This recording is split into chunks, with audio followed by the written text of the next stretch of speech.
కళ్ళు కైపెక్కించే పోకళ్ళు కాటేస్తే కాదంటానా ఇప్పుడైనా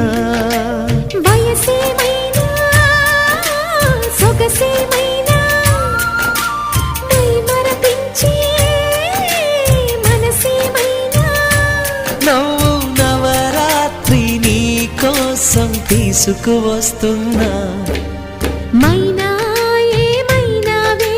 మన్మథ మాసం అయినా ఎంతైనా